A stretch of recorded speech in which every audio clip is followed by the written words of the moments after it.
जब दक्षिणी फ्रांस के कैंप लार्ड जैक ला कैवलरी की मिट्टी पर भारतीय सेना की जम्मू कश्मीर राइफल्स ने अपने कदम रखे, तो सिर्फ पाकिस्तान की धड़कनें नहीं रुकी, बल्कि पूरी दुनिया एक पल के लिए थम सी गई, क्योंकि शक्ति 8 नाम के इस युद्धाभ्यास में जो कुछ भी हुआ वो केवल सैन्य प्रशिक्षण नहीं था, बल्कि था भारत की रणनीति, तकनीक और ताकत का वो प्रदर्शन जिसने फ्रांस की सेना को भी ये कहने पर मजबूर कर दिया कि ये महज अभ्यास नहीं, बल्कि कश्मीर से निकले काल का आगमन है।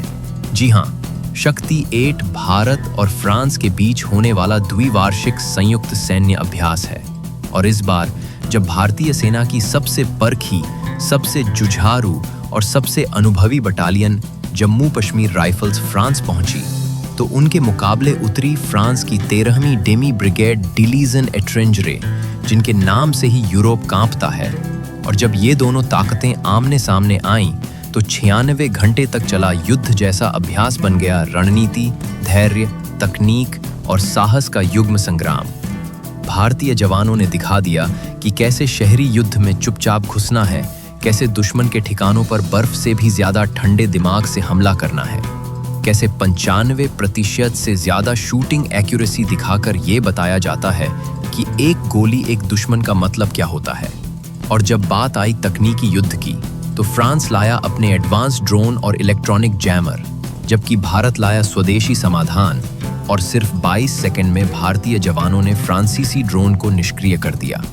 यही नहीं, अभ्यास में एक ऐसा भाग था जिसमें 96 घंटे तक बिना रुके, बिना थके, नॉन स्टॉप ऑन ऑपरेशन करना था, जिसमें क्लोज क्वार्टर कॉम्बैट, गश्त, ambush, signal interception, electronic warfare, counter UAV सब कुछ था। और भारतीय कमांडरों की रणनीति इतनी सटीक और त्वरित थी कि फ्रांसीसी सैन्य विशेषज्ञ यह तक कहने लगे कि भारतीय रणनीति अब पश्चिमी सैन्य शिक्षण संस्थानों में केस स्टडी बननी चाहिए। और जब अभ्यास खत्म हुआ, तो भारत के फ्रांस और मोनाको में राजदूत संजीव सिंघला खुद पहुंचे, हर भारतीय जवान को सलामी दी और कहा कि आप भारत की रणनीतिक साझेदारी के असली स्तंभ हैं। फ्रांसीसी सेना ने खुलकर स्वीकार किया कि शक्ति 8 एक सैन्य अभ्यास नहीं, बल्कि एक रणनीतिक संदेश था, जिसने ये जता दिया कि भारत अब सिर्फ एशिया का नहीं, बल्कि यूरोप के सुरक्षा समीकरण का भी एक निर्णायक भाग बन चुका है।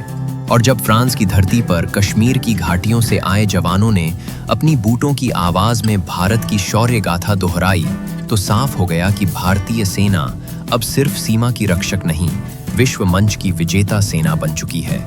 और जब जम्मू कश्मीर राइफल्स ने अपना पराक्रम दिखाया, तो यह साबित हो गया कि भारत अब सिर्फ मैदानों में नहीं, माइक्रोचिप्स, ड्रोन और डेटा के रण में भी वही विजेता है।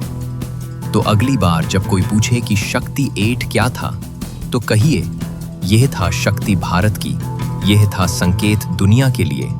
और अगर आपको लगता है कि भारतीय सेना दुनिया की सबसे ताकतवर सेनाओं में है, तो कमेंट में लिखिए, जय हिंद की सेना। क्योंकि जब भारत बोलता है, तो अब दुनिया सिर्फ सुनती नहीं, सम्मान से सिर झुकाती है। जय हिंद।